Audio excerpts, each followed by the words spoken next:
guys, what's going on? It is Ash here coming at you today in Clash Royale. Today, finally bringing you the deck being played by Uchiha Icie. Sorry guys, I'm not an anime viewer. I apologize if I'm going to be butchering his name the entire video, but suffice it to say, I looked up pronunciations and I suck at it. Anyway guys, this is the deck. I'm getting a lot of requests. Let's take a quick look at his profile before we hop into the live match here.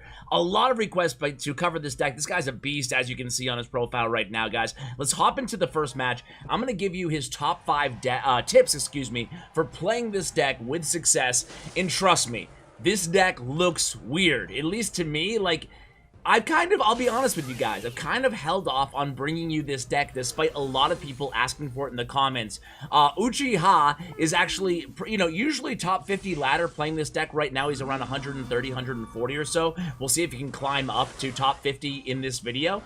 But I've kind of hesitated because I look at the deck and I'm like, wait, how does it work? Like, no big spell, bomb tower, archers, icewizz, barbarians. It's an unorthodox deck. What is your win condition? Is it Hog or is it Miner? Is it both? And you know what? After I've been watching him play for like 45 minutes now before I actually start, because I like to do that sometimes with guests. Try to get a feel for the deck they're playing, try to get a feel for how they handle different situations. That way I can, better articulate that when I bring you the live gameplay when I hit record.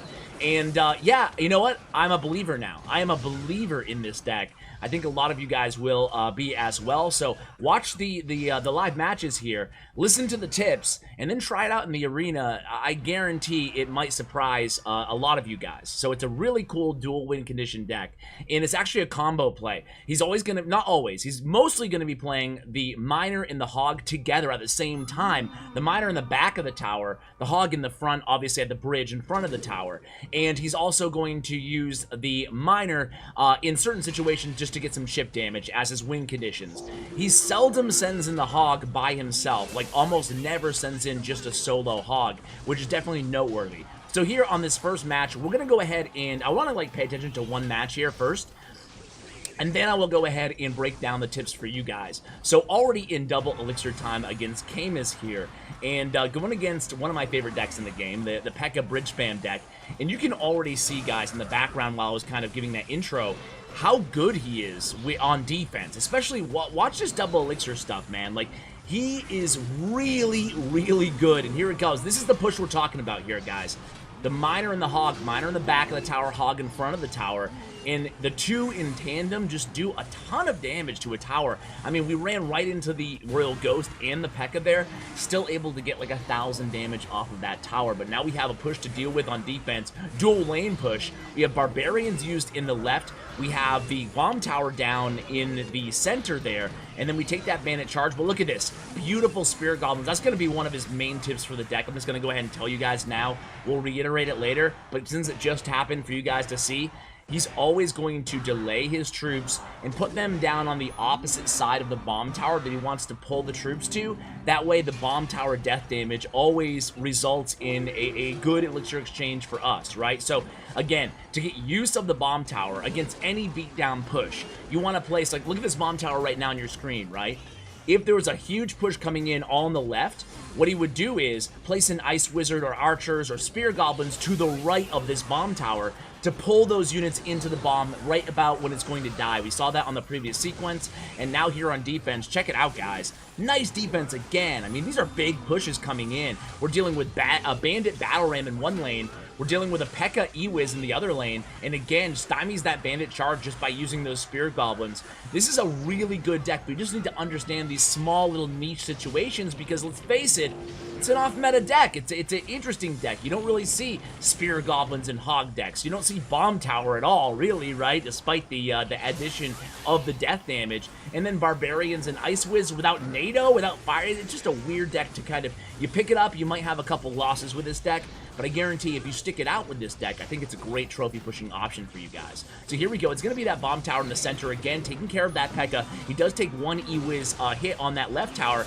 but the right tower, we're able to get a decent amount of damage there with another Hog and Miner push, and more importantly, we force out a lot of defensive cards. Now check that out, guys. He just used Archers on defense there in the left lane, keeping his Barbarians in hand, and that's another kind of small niche situation, but it's noteworthy here, right? He's going to be saving his Barbarians for when he really needs them, and oftentimes he will use is archers, spear goblins, or ice wizard just on defense to block like a bandit charge in that situation, so he still has those barbarians in the tank if he needs them. And here comes another big push here. This is incredible defense again, though. Totally taking care of that push and then pulling that bandit back into the death bomb of that bomb tower. But this is looking like a draw here to start this video out. Here we go in with a miner and a hog. Again, miner in the back, hog in the front. And interestingly enough, and this is another one of the spoilers to the 5 tips of the deck, is he says even do that same play if they have nado, and we'll talk about why in a moment here. But he still sends that miner to the back, though. Actually, we got a lot of damage.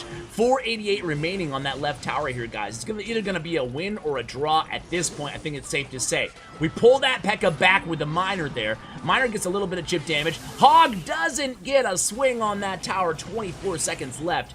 We have 1 good miner arrows left in the tank here, guys, with only 18 seconds remaining in the match. So a bandit trying to protect that tower is the opponent here. A P.E.K.K.A cycled behind the tower now. The miner goes to the only spot where the bandit and the P.E.K.K.A were not, and then arrows comes down. We don't even need the arrows. What a first match, guys. That's the way we start these videos. Let's go into the next live right now, guys, and we'll get to the tips. All right, guys, inside the next match against Criminal. So let's go to the top 5 tips here. Tip number 1, right? With the bomb tower versus big pushes, always place archers or the wizard to the far side of the bomb tower to be sure to pull all of the troops to the center to the bomb death damage. We already talked about that. Number 2 is, well, we were talking about this one too. Number 2, if they have nado, use the miner, and check this out. Here he goes, that same combo again, guys. And this is it, right? Even if this opponent had nado, he doesn't care because placing the miner there will actually block the hog from getting pulled to the king tower, and he's still gonna get thousands of HP off of that tower, right? So again, I reiterate, and we took the tower down there, obviously going against Lava Loon, didn't have any ground counters in his hand right there. Now we have to contend with this Lava Hound double dragon push, though. Nice job with those barbarians, kind of waiting for that baby dragon to lock onto the ice wizard to distract that inferno dragon. So, tip number 2, again, use that miner in the same location, even if they have nado. That's going to push that hog rider back to the princess tower and avoid getting both of your units on their king tower. Nice defense here. Look at this, and just kiting the inferno dragon. He has icewizz now in hand, and that's going to finish off this push, I think. Let's see. Spear goblins just keep cycling, slowly but surely, getting the job done on the defensive end. Looks like he's going to take a few hits from this baby dragon, but no big deal. So, number 3. Bomb tower alone can counter a balloon. When you place it in the middle, you'll take no damage. Just place it in the middle, you won't even take death damage from the balloon. Number 4, Baby Dragon, which we're going against in this match, is the most difficult card to deal with for this deck, right? So, what you need to do against Baby Dragon, right, is you need to make sure you're saving your Ice Wizard for the Baby Dragon, because other than that, obviously Baby Dragon does well against pretty much everything in our deck. So icewizz for Baby Dragon is really going to be imperative on the defensive end. And then number 5, if they go with a furnace or a goblin hut, he's not going to mess around. He immediately sends in that miner directly on that spawner. Even though we have the hog rider, even though we have the bomb tower, he doesn't play around with spawners. He sends the miner right there to try to assassinate that spawner every single time. He doesn't send in the hog rider against the furnace, doesn't send in the hog rider against the goblin hut. He sends in the miner directly on it to chip it away. So here we go again, a big defensive sequence here in the left lane. Barbarians on the miner, but how are we going to stop this? 2 baby dragons. What? Archers safely placed way back there. Fireball comes down, but instead of going for the archers there, maybe at risk of activating the king tower, he's actually able to defend here. I think he should have fireballed those archers there. Could have cost the opponent this match, but I don't know. He might not have been able to get, that much damage anyway off that tower. And there it is, another easy-looking victory against Lava Loon in our second match. Let's go into match number 3, guys. All right, match number 3 against Zangado here. So again, opening plays with this deck. Those are the 5 tips. I'll include the 5 tips also in the show notes, along with the deck link for you guys, and of course the player stats and profile, everything that you guys need, and his Twitter information in the show notes below. But yeah, so starting plays with this deck, right? Miner is totally cool. I've never seen him start out with a Hog Rider. Again, I've been watching him for over an hour now, and you include the video on top of what I watched beforehand, and I have not seen him play a single solo Hog Rider unless he's pressuring opposite, okay, right here, right? And this is exactly what I was going to say. Unless he's pressuring opposite lane after a tank comes down, that's the only situation so far that I've seen him only play Hog Rider by himself. Of course, that time he didn't even have Miner in hand if he wanted to, but of course he wants to conserve Elixir. And I've noticed something else, guys. He didn't mention this in his tips to me, but I've noticed that Uchiha,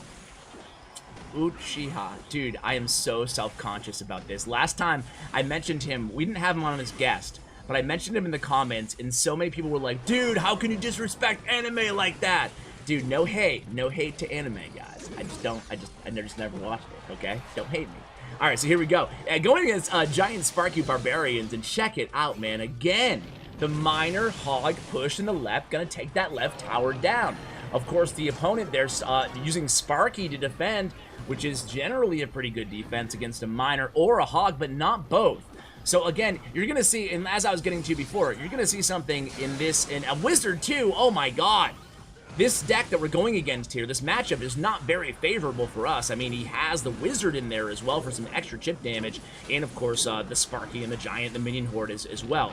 So let's see how we negotiate the rest of this matchup as we enter into double Elixir time.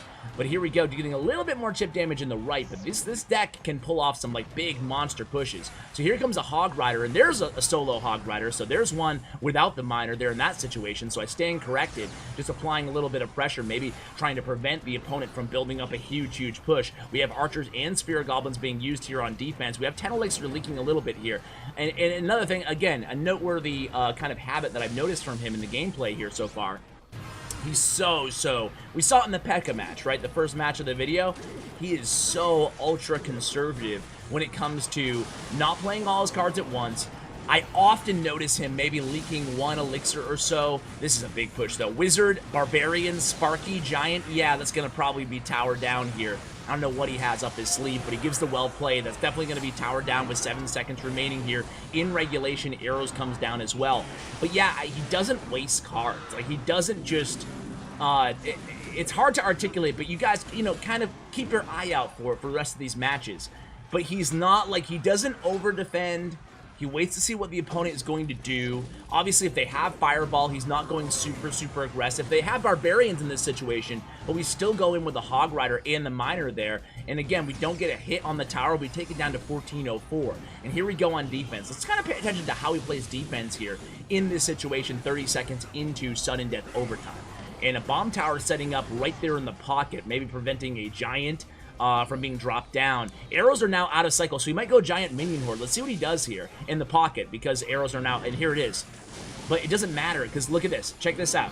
He's going to have that Ice Wizard right in front of the King Tower, and boom, the death damage of the Bomb Tower takes care of that Minion Horde. And you can see he almost baited out that Minion Horde by using the arrows there, and that was actually a really good exchange for us. We will take a Sparky hit, though, on our King Tower and a Wizard hit, but you saw that bomb tower placement there on defense there against that Sparky, guys. In case you missed it, feel free to rewind, but the Sparky's not going to actually get a hit on the King Tower and the Bomb Tower, even if you place that Bomb Tower right on top and in front of the King Tower. So here we go again. It's going to be a Giant in the right lane and a Sparky. And again, that Bomb Tower in the same position there. Going to do a good job at pulling that Giant. But here we go, a Sparky and Barbarians again. And a Minion Horde. Oh no, we have Barbarians down. And immediately with those arrows on the Minion Horde. And wow, nice defense there.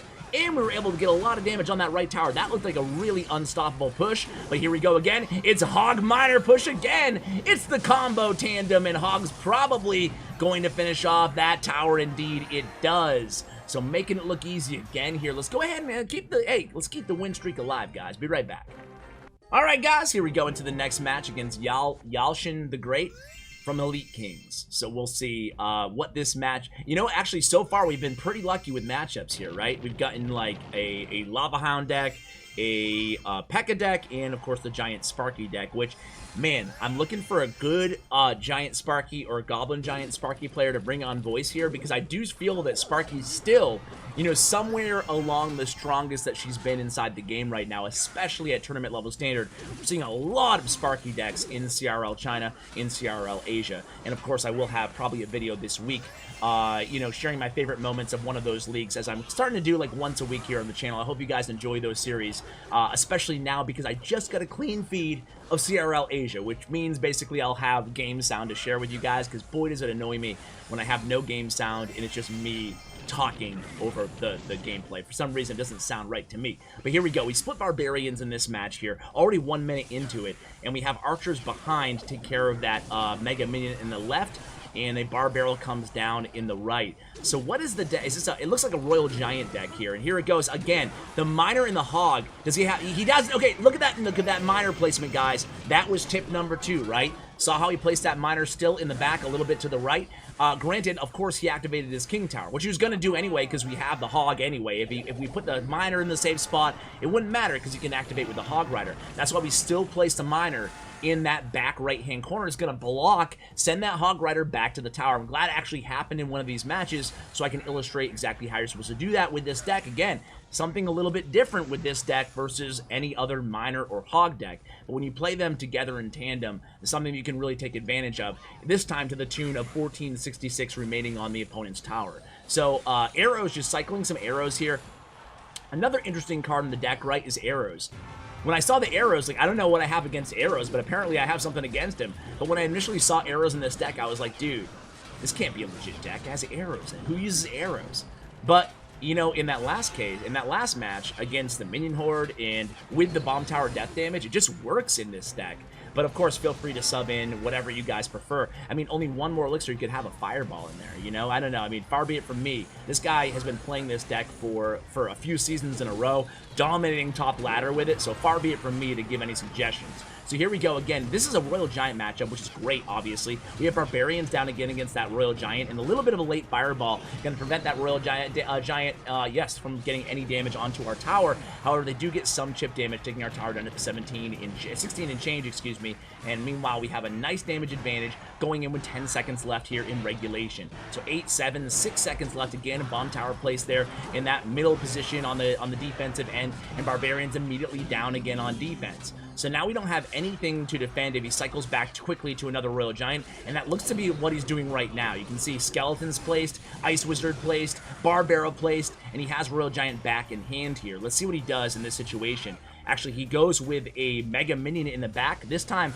we don't arrows that Mega Minion. He fireballs our Ice Wizard. So now he has no fireball in cycle. So if he plays a Royal Giant now, he's kind of screwed. Now we go with the arrows and the Miner, taking care of those skeletons, getting arrow chip damage and some Miner chip damage on that left tower. So things are looking really good here, but he has one big Royal Giant push left in him, does the opponent. We go ahead and we actually catch that Miner with those Spirit Goblins there. Archer's way in the back. Fireball again used on that Ice Wizard. Immediately we have those Barbarians ready, and here we go. It's going to be a Miner in the back. A nado is down, but I think this is going to be GG here, guys. And okay, it is 18 HP remaining. We have arrows in hand, and arrows finishes off the game. Hey, another victory. Let's do one more match, guys. Be right back. All right, guys, here we go. Let's do one more against Daniel. It gives the wow. Just starting off here. So I hope you guys have at least a little bit become believers in the deck so far, because I couldn't have asked for a better stretch of recording here so far in this hour that I've been watching him play. So I'm a believer. Let me know if you guys are too in the comments, and especially let me know if you give the deck a try. If you don't have icewizz, or you don't have icewizz leveled up, you can just go with a Musketeer in that spot instead of Ice Wizard, because you just need something air targeting like 100% in that spot. So again, here we have Spirit Goblins, but you saw how he handled even in almost all air deck in that Lava Hound replay. So you might want to go back and watch. Whoa! Glitch in the Matrix. I apologize about that, guys. And my Elgato actually came a little bit loose. But it looks like we're going against possibly a Giant deck here, or a Hog deck, probably a Giant deck. But we'll see. Time will certainly tell. 2 minutes remaining here in the match, and a Musketeer reloaded by the opponent here. 2,900 damage on their right tower. And it looks like Uchiha is kind of thinking himself as well, what exactly is this? It's a Giant. So it's like, this is a throwback deck, man. I'm assuming he has Fireball. We go with the Barbarians immediately and the arrows for those minions. That was a nice play there. But we can't really support this Barbarian push, obviously. At least I assume he's not going to, because you've got to assume they have a 3-spell deck, or at least a 2-spell deck with Fireball. You don't really see Giant without Fireball inside this meta. So a mini P.E.K.K.A in the right there. We do get one hit on that right tower. And again, just using Spirit Goblins, no log in cycle. It looks like he doesn't have Zap either. So his last 2 cards, who knows what one of them is, but we know one's probably Fireball. So again, we don't want to be supporting those big pushes, those Barbarian pushes, excuse me, on the counterattack, because we know he has Log, and we know obviously he probably has Fireball. So a Musketeer in the back here. His spectators waving the white flag already. It's still early in this match, and we don't have that big of an advantage. So here we go. It's going to be a bomb tower this time on defense for us. I think that was a really nice bomb tower play, switching up his defensive selection there. Instead of going Barbarians, boom, again at the bridge, knowing he probably has Fireball in hand. He's probably had it this entire match. Surprised he hasn't used it yet, the opponent. But nice defense here, again, cycling to those Spear Goblins as well. They actually catch our Miner with the Mini P.E.K.K.A. there on defense. So he actually does have Zap. Why didn't he use Zap on one of those sequences when he had the Mini P.E.K.K.A. coming down the lane? Either way, we have archers again here to stymie that Mini P.E.K.K.A. on the counterattack, and then some minions going down the left lane, probably going to go ahead and ignore them. We send in the Miner on the front of the tower this time. We're actually going to go ahead and use those Spirit Goblins again, kind of on the defensive end. So here comes a giant, probably of Barbarians again this time. So I like this, really switching up, going from Bomb Tower to Barbarians, and we have Bomb Tower back in hand again. Let's see if we can finish off that Mini P.E.K.K.A. again, using those archers to kind of just do whatever it takes, right? He uses archers in a variety of different situations defensively, even if it's just absorbing a blow from a Mini P.E.K.K.A. to prevent all tower damage. And you can see how he defends pretty tightly with this deck. He's not willing to take a lot of damage as you would, say, a heavier beatdown deck. Using your tower's HP as a resource, not so much with this deck. At least that's the way that he plays it. So here it is, a big push there with Miner and Hog Rider taking that left tower down below 1,000 HP. But now we have to defend against a Mini P.E.K.K.A., minions, and a Musketeer. 2 giants. Oh boy, this is going to be interesting here, guys. Let's see what he does. Barbarians are down. Fireball is out of hand for the opponent. They used it on the icewizz. We have a couple Barbarians still alive, make it 3. And we hold that second giant to only 2 hits on the tower. So all of that, no big deal, really. Here it comes. A Miner in the back, a Hog in the front, and boom, that's going to be GG again. Hey, no better place to end this video than right here. After this nice win streak, let's go ahead and check to see where the heck this guy is on the global leaderboard. So he's currently 81st right now, 6,761 trophies. Guys, good luck with the deck. I hope these tips and the gameplay has helped a lot of you guys out and gives you a little bit of confidence before bringing this deck into the arena. Thank you so much for watching. A huge shout out to Brent Chong, my YouTube partner, along with CWA Royale. Check out their information in the description below. Guys, thanks so much for watching, and as always, take care, guys.